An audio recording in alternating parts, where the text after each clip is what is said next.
Hello and welcome to the MBOM podcast, where you'll learn to master the business of yoga.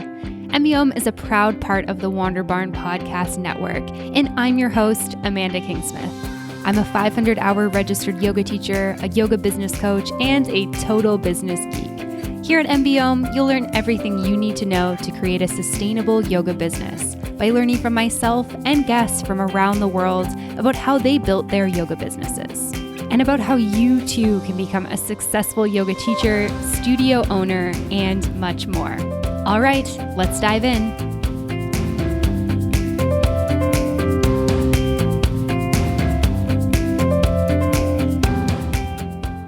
Hello, everyone, and welcome back for another episode of the MBOM podcast. This podcast is brought to you in partnership with OfferingTree. OfferingTree has set out to make digital marketing fun, easy, and affordable. They are your one-stop shop for a website, scheduling software, payment, email newsletter, and more. Stay tuned to hear more about them later in this episode. And now in today's episode of the podcast, I am very excited to be joined by Kim Sin. Kim is a San Francisco-based yoga instructor and entrepreneur whose mission is to bring accessible, effective yoga and mindfulness programs to the workplace. In 2011, she founded Kim Sin Yoga, which partners with leading Bay Area companies to design and implement office yoga and mindfulness programs. And in 2019, she created the industry's most comprehensive virtual office yoga teacher training program. And on this episode of the podcast, Kim and I are going to dive into all things corporate yoga, office yoga, workplace yoga, and how to create a successful workplace yoga business. Now, Kim and I actually recorded this episode of the podcast back in early 2020. So back at the end of January, early February, before the global pandemic hit. So if you hear anything weird based on the current situation in the world, please just know that that's why. But one of the things that I really love about Kim and the business she created, as well as the offerings that she has, is that she's actually created an online teacher training. So if you are interested in becoming an office yoga teacher and there are no in-person trainings in your area, since in-person trainings still can't really happen, she has an awesome program, which we'll talk about more in the episode. So I hope that you really enjoy this episode of the show. And without further ado, here is Kim. Kim, welcome to the podcast today. I'm super excited to have you here with me. Thank you, Amanda. I'm so excited to be here with you and to chat. Yeah, I'm really excited for this conversation. I know we're going to dive into tons of good stuff. And the first thing I want to hear from you is a little bit about your yoga journey and your yoga background. So how did you first get into yoga, and then what inspired you to become a yoga teacher? Sure. So my finding yoga was definitely unplanned. I first tried yoga toward the end of high school because I had spent about 10 years at that time training as a classical dancer.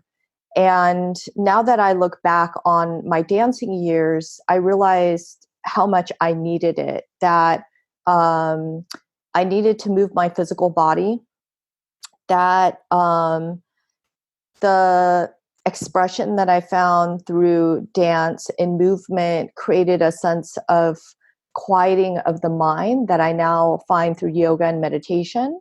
But I did reach a point where I was phasing out of dance training. I even considered dancing professionally for a hot minute.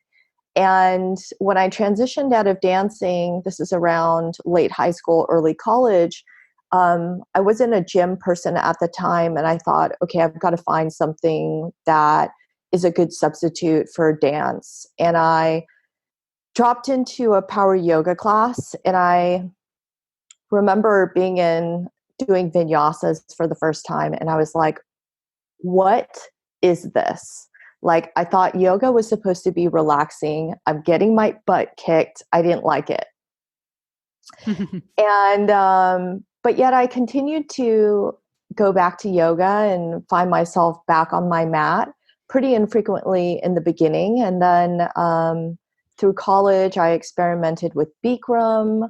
I experimented more with vinyasa. I ended up trying some hatha, some Iyengar, which really resonated with me. And so that's how I first was exposed to yoga. As far as getting into teaching, I did not want to be a teacher. I hate and feel super uncomfortable with public speaking of any nature. So I would have never, ever thought I would have gone into the field of being any kind of teacher. But how I got into teaching is I had worked in, actually, let me start off with this. I never felt really good at any particular thing. I felt mediocre at everything. Um, and I struggled finding a focus in college and ended up changing majors, I think 3 or 4 times, ultimately settled on studying business marketing, and ended up after college just working a bunch of random jobs. Like I just had zero focus. I wanted to do something I felt passionate about, but what that was a total mystery. Um, I ended up working in sales and event marketing for several years with Fiji Water, which was some of the best years in my life. Really exciting. I did like working for the company. Um, I ended up I ended up leaving the corporate world and didn't know what I was doing with my life, and knew I was doing a lot of yoga. I was like, I'm still doing this thing I've been doing now for 8 years or so. And the gym that I was working out at and taking yoga at, an Equinox in the LA area, a teacher that I was taking class with pretty regularly was offering a teacher training. And I had recently moved to LA. I didn't know a lot of people, and I was doing a lot of yoga. And I thought, I don't want to be a yoga teacher. Definitely not. Like, wasn't even on my mind really. But I thought, oh, if I do this teacher training, I'm already doing yoga. Like, I'm already here. This will be a way to engage my time in a really productive way. And then I can meet people. So that led into me training to basically be a yoga teacher, which wasn't on my mind. And I realized I got really good feedback after training, after teaching in the training, I got really good feedback. And that was the first time that I ever felt skilled or good at anything. And that was kind of the start of teaching. Wow. Yeah, that's a really great story. So thank you for sharing that with me. And it's actually kind of interesting. I feel like there's a couple of parallels in our stories. I was also a competitive dancer when I first started doing yoga, and then also came from a business and marketing background, and took me a while to kind of find my path within actually using that and feeling fulfilled with that. So I'm curious, like once you started teaching, what was that journey like for you, and how did you end up finding like corporate or office yoga? Yeah. By the way, I think it's cool that you and I were twinning, like basically leading parallel lives. Yeah, definitely. Uh, so how I landed into corporate yoga felt very unexpected and random too. So my first training was in LA, but I only got halfway through a 200-hour training. I ended up taking a studio management job in San Francisco, but had only done half of a training. So I thought, I'm not trained enough to be as good as I want to be and to serve as well as I want to as a yoga teacher. So first things first, I'm going to manage the studio, and then I'm going to do another training. And I ended up connecting with Jason Crandall, and I took his class. And when I like something, I fall in love immediately, and then I'll be committed forever. And so Jason Crandall became my main teacher, and he was leading a 200-hour. I took his training, learned to be an amazing teacher, felt really grounded in um, my voice, and he and I became really good friends. He was also my mentor. And one day, a couple of months, I think, after I took his training, he was like, "Hey, Kim, I need a sub for a corporate. Can you sub?" And I don't think I told him this, but inside I had like a, oh my God, I'm going to pee my pants kind of moment.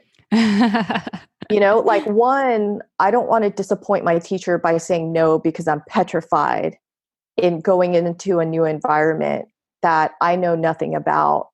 And two, yeah, I was really scared because I like to be good at teaching yoga. Like, I want to go in and know what I'm dealing with. And I just had this feeling, Amanda, that I was going into this world that was totally foreign. And so that's how I first got into corporate yoga. But can I tell you about that first class? Yeah, please do. Okay. So I'm feeling like I want to pee my pants. I'm driving over the bridge. I'm going to this, it's a biotechnology company. And I think I Googled it just to get an understanding of, what they do.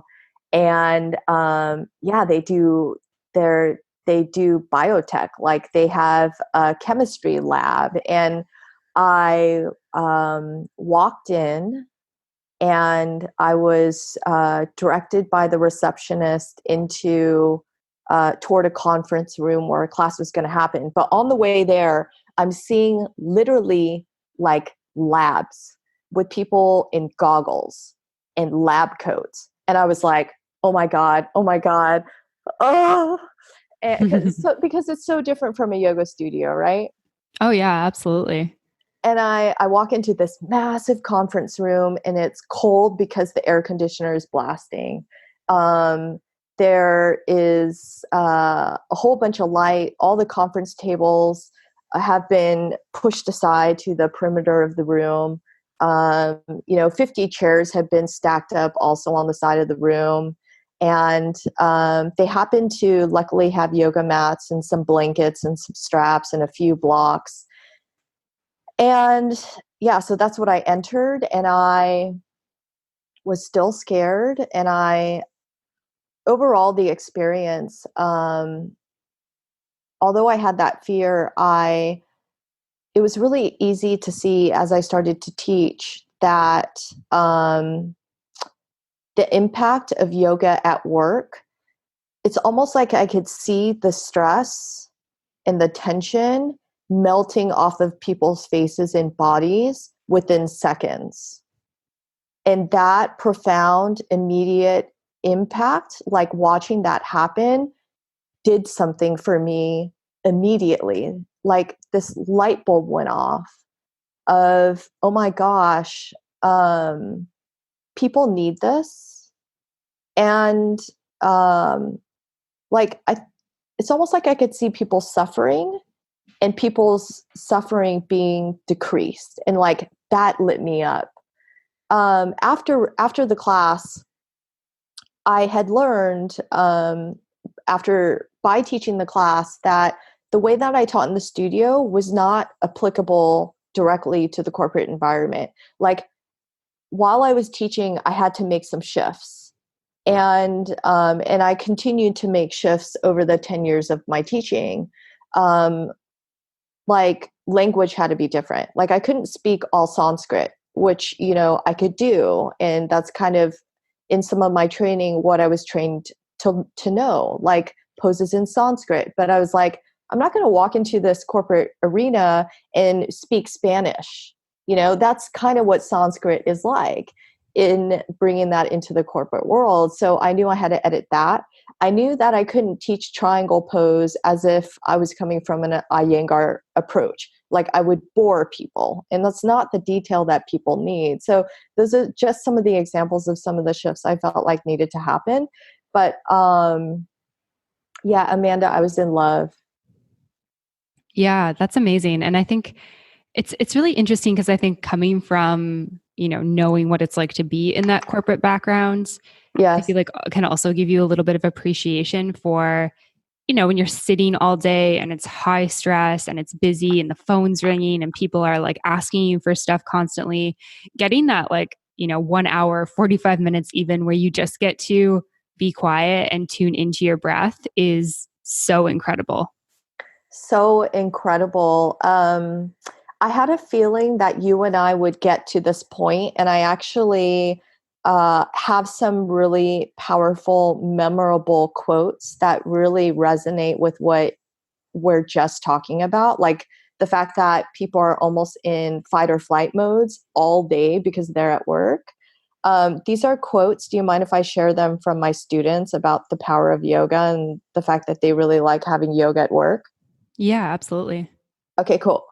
One student recently said after class, and it just cracked me up and it was so powerful. She said, okay, that was a great class. Basically, she's like, now I'm prepared for whatever life throws my way. That's Um, amazing. That's so yeah, powerful. Like, right? and it can just be the simple things like, somebody calling you when you're already stressed and complaining about something can just be like, knowing how to breathe through that or having that moment before where you've been able to calm yourself is like, yoga prepares you for that. Exactly. Like instead of snapping and going into crazy reactivity mode, it's like you know how to remain calm and react really effectively. Another one is actually, this was last Thursday.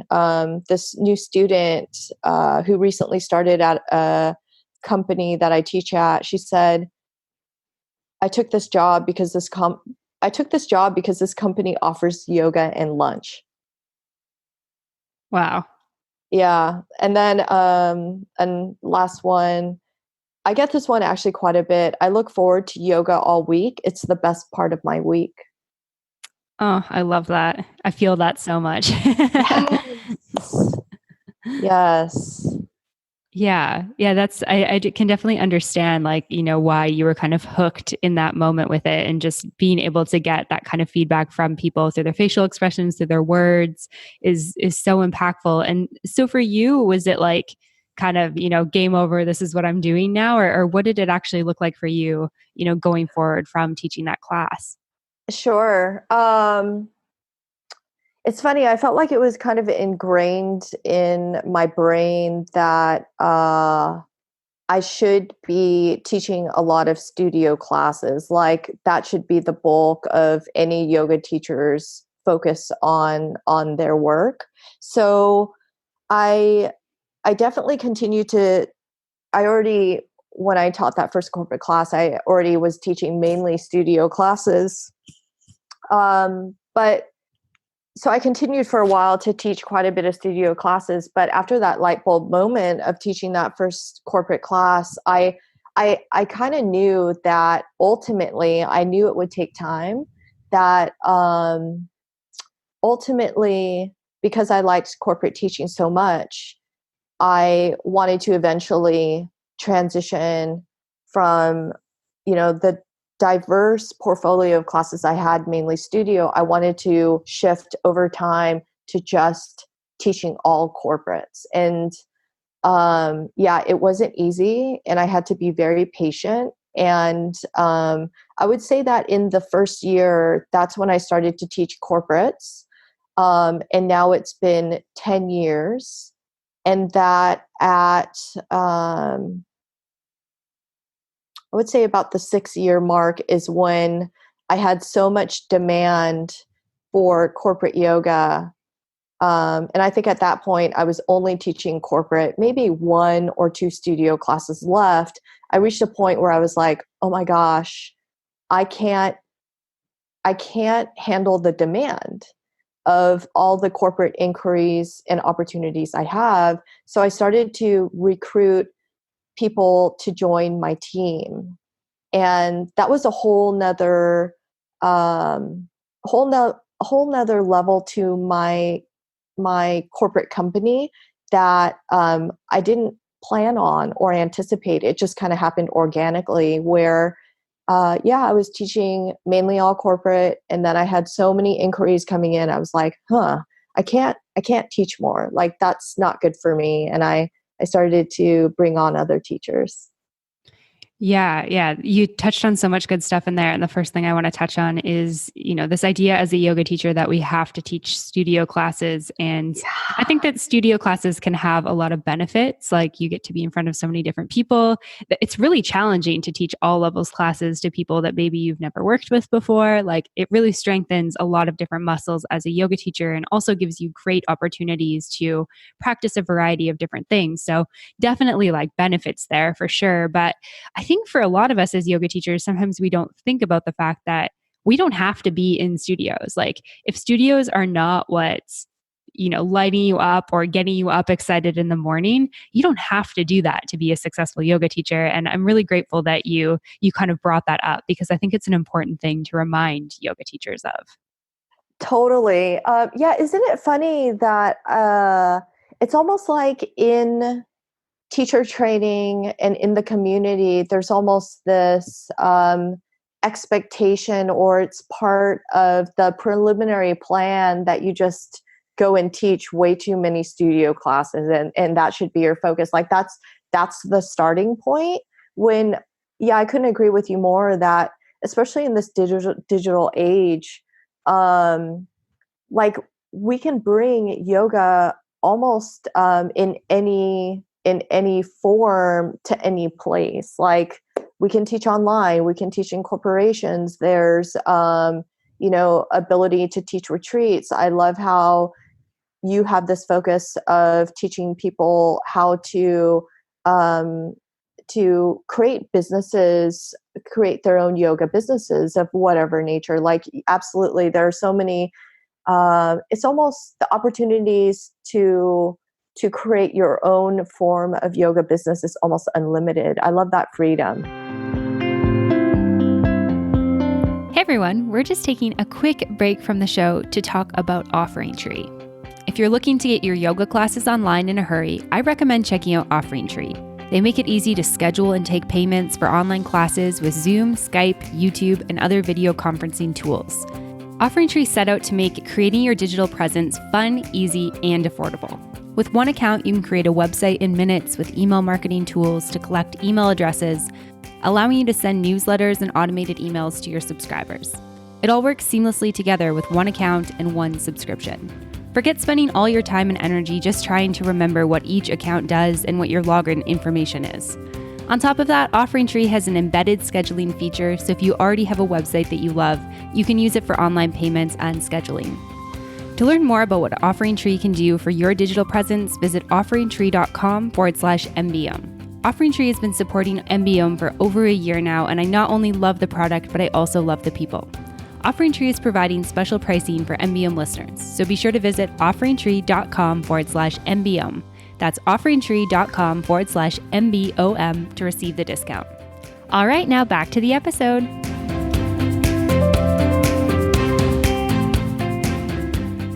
So I'm curious, you mentioned how like for the first 6 years as a corporate yoga teacher, that was really like the growth period before you're like, okay, this is too much. I need to hire somebody else to help, which is obviously a great place to be in. I'm kind of curious if you can talk about, that first 6 years, like the different types of things you learned around like getting clients, negotiating prices, setting up contracts, all that kind of nitty gritty stuff that when we start out, we're like, how the heck do I do this? Yes. Yeah, happy to talk about those topics. So in regard to like one of the biggest questions I get from people who are starting out trying to teach corporate yoga is how do I get started and how do I get corporate yoga clients? And I'm happy to say that I didn't know what I was doing to start. Like, even though I have a sales and marketing background and studied marketing, I actually felt quite insecure I was uncomfortable marketing myself as a brand. And that took a lot of trial and error. So as far as like my best tips for people who are trying to start in corporate yoga is to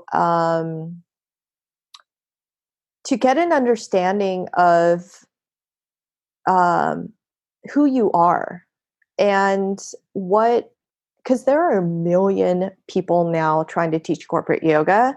And I think it can be really empowering and helpful from the beginning to know, how are you unique?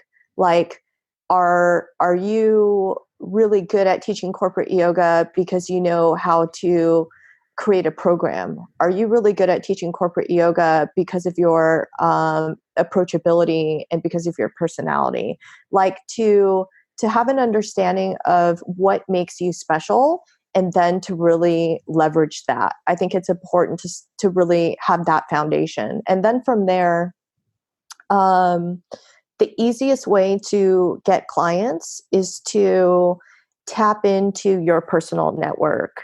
And that's a really good way to start, because people are more likely, I think, to work with you, especially if you're a newer business trying to get started, when there's some kind of rapport or some kind of trust that can be passed on from someone who's worked with you to a referral. So a couple ways that you can access or leverage your personal network is, first off, talk to your people. Like, talk to your best friends, ask them about, can you bring yoga to their workplaces? Do they already have yoga? Do they already have meditation? Talk to your family and go through, the list of where they've worked. And they probably still have connections with those companies or their current companies. So try to leverage that. I had no shame in promoting myself in my studio classes when it was appropriate. To at the end of class, it wasn't easy. Again, it was very weird for me to promote myself as a corporate yoga teacher, and I have that fear of public speaking thing. But at the end of my studio classes, I would say, hey guys, really great to see you today. If you're interested in ever bringing this kind of yoga experience into work, I'm more than happy to make it really easy for you. I happen to teach in different companies, so let me know if you're interested in bringing yoga to your company. So those are the best ways, I think, to get started. Those are the simplest ways. And some additional ways, by the way, Amanda, just know that uh, I'm the kind of person who is down to try any strategy, whether it's proven in the past by other people to be super effective. I'm super experimental, almost like in the way I would be in the kitchen, trying all different kinds of spices and maybe even trying things that don't work and taste really bad together. Like, I have tried everything and will continue to try everything. But some of the most successful strategies that I can share is to be really proactive in also creating opportunities for yourself. Like, I remember in the beginning, um, I created a target list of 25 companies that I wanted to work for, just companies that I liked, companies that I thought would really value yoga and meditation. Some of those companies included Williams Sonoma, um, Gymboree. I could see them from, walking in San Francisco and thought, oh yeah, they'd be cool. I want to work for them. So I literally Googled these companies, try to get the phone number or email of the decision maker. Typically that's the office manager, someone in admin, that's someone in HR, or sometimes they're called the workplace wellness or experience person. And I would literally get on the phone and call people. And yeah, it's not the highest conversion rate when you go that route. At least it wasn't for me. But out of 25 companies, I landed Williams Sonoma, and they were a partner of mine for several years. So that's another way to go at it. And then early on, I felt really smart in investing in the help from a digital marketing consultant who helped me. I had a website that was primarily focused on promoting me as a studio and private teacher, but that was not going to work when I was trying to advertise myself as a corporate yoga provider. So boom, rebrand, totally new website. My digital marketing person is awesome and was really passionate about yoga himself. So he helped me to create this strategy to boost SEO rankings so that if anyone was searching for corporate yoga or office yoga and meditation in the Bay Area, I was coming up. And I did that very early on, even before I started to grow the team. Wow. Yeah. So those are some of my best tips for getting started. As far as negotiating prices, yeah, that has definitely been this variable thing that has been molding and shifting over the years. Um, One thing that I know now after being around for a long time is my value and the value of my teachers. And I used to underprice, I think, the value of what we offer. And so, as far as our pricing now, I price by, I charge a flat rate. So instead of going by per student, I think that's just like unnecessary complicated and takes a bunch of time and doesn't make sense for the way that I want to operate. So I charge a flat rate by duration of time. We offer our sessions by 30 minutes, 45 minutes, 60 minutes, and sometimes longer if that's requested. But those are our most popular duration of classes as far as time. Our pricing is also variable depending on whether we're teaching regular classes. Like we definitely want to offer special pricing for partners who are down to commit or at least pre-purchase a long, big bulk of classes. So we offer special pricing for that. For conferences, because there tends to be more logistical coordination, more advanced preparation, we often create themed classes that are very, very customized and unique for this one opportunity. I tend to charge more for conferences.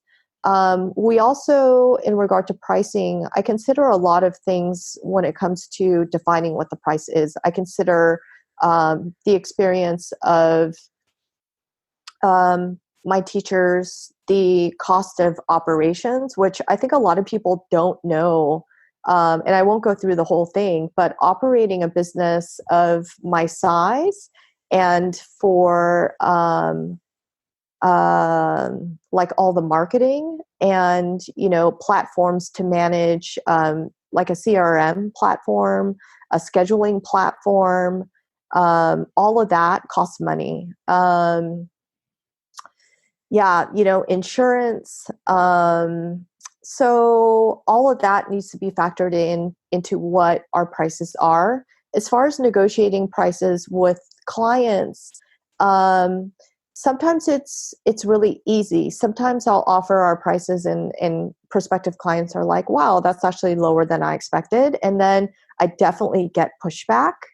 Um, it's funny, I'll talk to companies that are massive, like massive, comprehensive wellness programs. They may have their own gym, but yet when I quote them our prices, they may push back and say, "Wow, that's quite expensive." And that's when I try to stand really firm and focus on.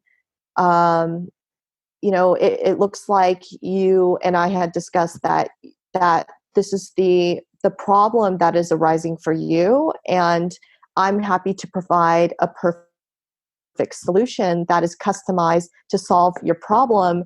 And can we put a price on the value of that?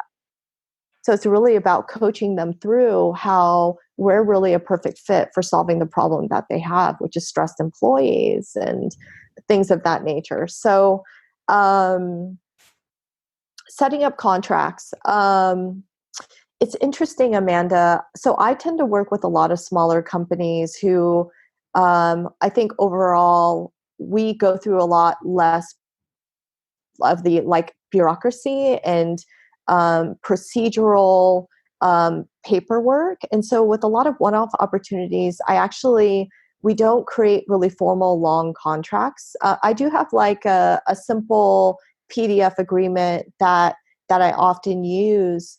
But for for more formal contracts, I usually use those for really huge partners, like multi-thousand employees, multi-classes per week. We tend to have contracts there. Okay, awesome. Wow, that was so much good stuff. So thank you for sharing all of that. I feel like that all makes a ton of sense to me and I think will be super helpful to anyone listening who wants to engage with corporate yoga. And one thing that you said, a couple minutes ago that really stuck with me is this idea of selling ourselves as our brand and how awkward it can be. And I think that this is one of the things that yoga teacher trainings are certainly not preparing us for. Like, I think that maybe it's happening more and more now that there's more education just around like entrepreneurship and the fact that as a yoga teacher, you are a business owner. But I think for most of us, we don't get a yoga teacher training certificate or go to yoga teacher training because we want to be a business owner. It's like this thing that kind of comes with it. And then all of a sudden we're in classes and it's like, oh, well, how do I get people to come to more classes? Or how do I get people to come to workshops? Or how do I pitch myself to this corporate company that I really want to help with? And it's like, well, you have to do it as like, who you are, what you offer, and what your brand is. And that is so awkward. Like personal and professional branding is so awkward. It's so So different awkward. when it's so different when you work for a company and you're like, oh, this company's mission is XXX and this company's avatar is XXX. It's so hard when it's like, oh, it's like I'm Amanda Kingsmith and I'm selling myself to you right now. Yes, so I couldn't, like, I'm nodding. Yeah, in agreement. I think too, Amanda, in teacher training and in a way, yoga can help promote this sense of like Shiva, right? Like, or like service, and where you're like, oh, I'm gonna go and like I'm all about sharing what I can do in this like really selfless way, and that's a beautiful thing. I'm not like knocking that down. I think in yoga too, we're taught humility, like such a strong sense of humility that may even get in the way of finding a way to stand firm in like I deserve and can earn, and I'm something of value, right? Like I can be a company. Like definitely that. I don't think that. I think it's happening more and more. But yeah, in yoga training, I can say 10 years ago in my first one, like I didn't that I don't think that was discussed. Yeah, absolutely. And so you mentioned kind of that it just took like a little bit of practice, just slowly telling your clients or telling your students after classes, like, hey, if you're interested, I offer this thing. Is the personal branding side of things easier for you now that you've done it for so many years? Um, yeah, definitely. It's so funny, Amanda, because yeah, even with my sales and marketing training, and I literally with Fiji Water, I was a territory sales manager. But every time I'd go in and try to sell, cases of water, I was super freaked out. And so, yeah, it was even harder selling myself as a corporate yoga teacher. And what has made it easier is like I can recall even recently over the last year, I sat down in my room and I had a target list of, um, uh, like 50 companies, and I was looking at all the phone numbers, and I had to like pump myself up. I was like, okay, Kim, uh, you're scared. You're really scared of rejection, and it's okay, and it's going to get easier as you just go through this list. And I think it can, you know, if I could give any advice to people who may be scared and approaching companies, whether that be directly walking in or sending some, marketing collateral through the mail or email, or cold calling, which is for me has been pretty hard and has definitely gotten easier, is like just sit down, pump yourself up, remember why you were doing this. Like imagine the happiest um, beneficial part of actually offering what you offer, which is yoga, right? Like to think about like picture your student's face and how much yoga helps them, and then let that drive you to do the part that is the nitty gritty. Like focus on the benefit on other people, and then like just do the calls. Just do the calls. And now I have this mindset where I'm like, okay, the more no's I get, I am that closer to someone getting yoga at their work. Yeah, I love that. I think that that's a really, really, really wonderful way to look at that. And I think that it's great that you mentioned the why, because I think that with everything that we do and every business we create, there's always going to be tasks that are kind of like those bottom feeder tasks where we're not that excited about them. I mean, we've had them in every job we've ever worked, right? And they exist being a yoga teacher too. And I think that understanding your why is so important to continue during the times where it does feel hard or it does feel awkward or it does feel uncomfortable. And I love that Yes. you talked about being able to see those reactions on people's faces or have those conversations, because that really is like, that's the reason why you pick up the phone and call a company, because eventually somebody's going to say yes and you get to change those people's lives.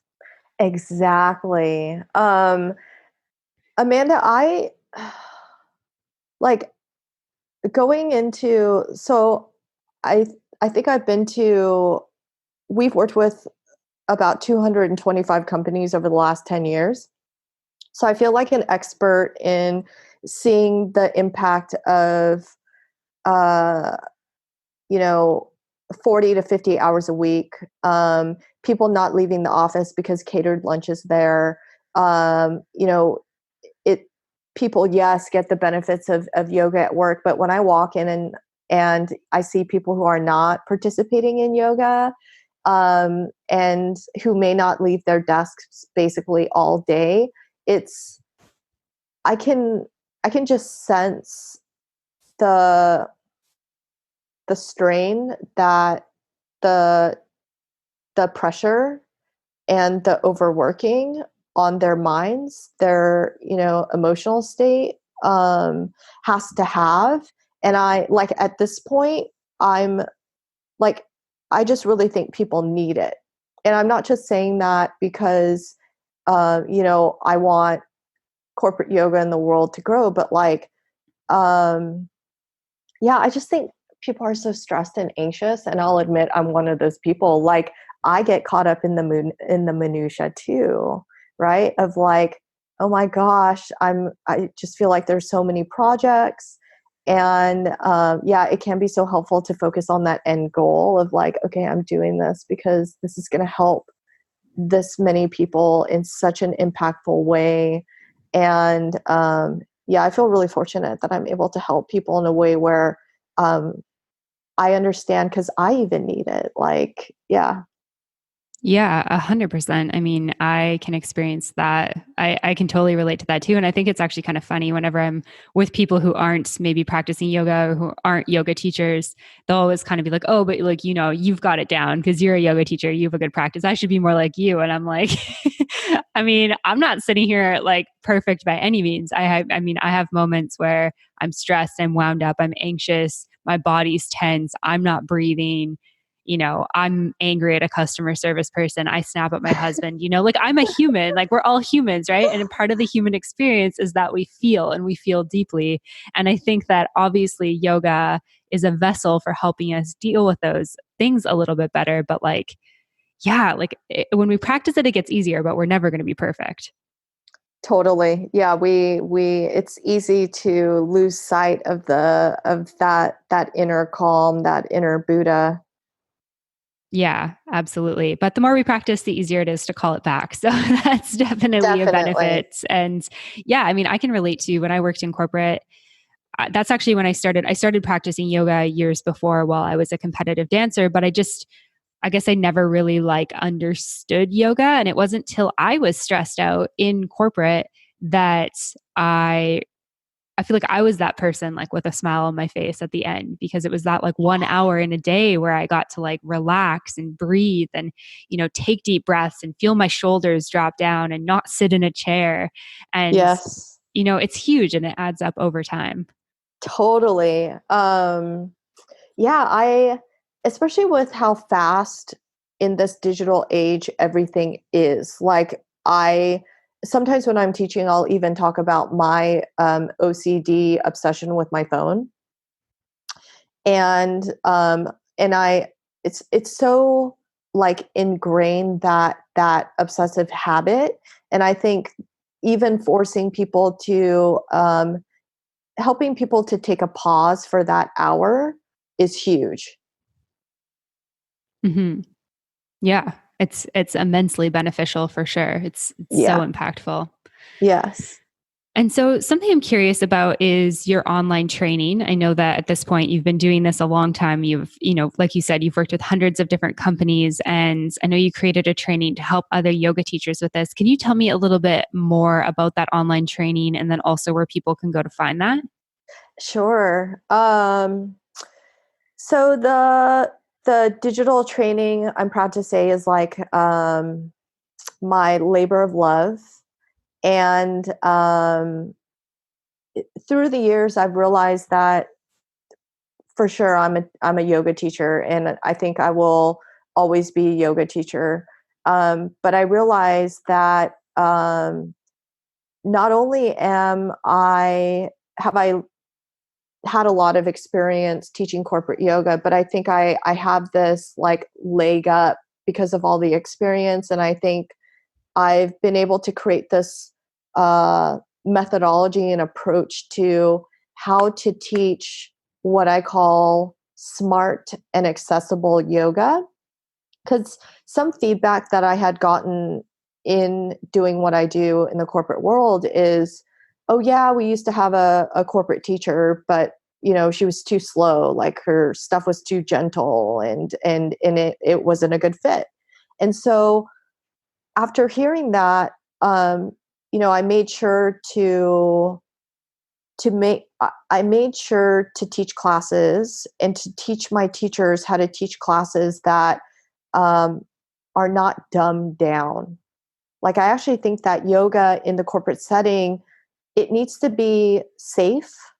Like, number one, people need to be safe. We're not dealing with, we're interacting and working with so many beginners, like people who don't know what shavasana is, people who don't know what a sun salutation is. They don't even know what namaste means, like people who are brand new. Um, Although I want to keep people safe, I knew that I wanted to teach classes that were not dumbed down. I actually wanted to go the other route and teach classes that are extremely profound in helping people to feel the depth of yoga, psychologically, physically, and emotionally. So, like, I wanted to create this training that teaches you. So it's a two-part training. One that teaches you about the methodology of how do I actually go in and teach classes that are not dumbed down but super super impactful. So that's what smart and accessible is the safe but really effective in teaching people to relieve the mental stress, to practice meditation without even like really knowing that they're doing it, to integrate their breath, um, to do poses that get them to feel stimulated but relaxed so that they're practicing meditation. Because that's what a lot of um, the way I look at corporate yoga and how I like to teach corporate yoga is like, yeah, we're going to use poses, but it's a lot about, I think people get the benefits of yoga because they're practicing meditation. Yeah. So that's a Yeah, lot I of, agree with that. yeah, cool. Um, yeah, you and I are totally twinning a lot. I love Um, it. so that's the first part of the training is teaching methodology. And then the second piece, actually half the training, is um, how do I create a successful corporate yoga business? Like, you get a blueprint through video lectures. There are exercises at the end of the module to help you to actually integrate what you learn in the lecture. You get a blueprint of what to do A to Z, from how to creating your brand, like conceptualizing that, putting it down, envisioning it, to how do I get my first client? How do I get many, many clients? How do I market myself online? You get a sales script. Yeah, the whole training is this comprehensive, my labor of love that teaches you to do what I have done, and hopefully you can even do it better. Amazing. I love that. And so if people are interested in learning more about that, where can they go to find it? Sure. Oh, and by the way, I want to mention that this training is a 15-hour training that is supplemental to those who have already gone through a 200-hour training. Oh, perfect. Yeah, I think to be a really good teacher, on a basic level, 200-hour, personally for me, I think that should happen in person. And for many, many reasons. But I think for learning how to be a corporate teacher, it was perfect to create a virtual training, because a lot of that training doesn't need to happen in person, but a lot of what you learn can actually be learned virtually. So the training can be found on kimsinofficeyogatt.com. Amazing. And is there anywhere else people can go to find you online if they want to learn more about you and your business, Kim? Definitely. They can go to kimsinyoga.com, and I'm on Facebook. The name is Kim Sin, and I also have another account, Kim Sin Yoga. And then on Instagram, it's Kim Sin Yoga. Amazing. I could keep you on the phone all day. This has been such an awesome conversation. I feel like I have so many more questions for you, but obviously want to be mindful of time. And I just really appreciate this conversation that we've had. Thank you so much. We should definitely talk offline and try to meet in person and have like 3-hour coffee. Yeah, that would be awesome. Thanks, Kim. Thank you. All right, everyone. I hope that you enjoyed that episode of the podcast with Kim Sin from Kim Sin Yoga. Make sure you go check her out, check out her teacher training program, and see everything that she is doing.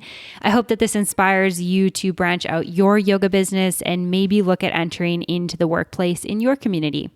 Before we finish up this episode, I just wanted to give a huge shout out and a big thank you to the sponsor for this episode, OfferingTree. Make sure you head on over to OfferingTree.com/MBOM to get an exclusive discount for listeners.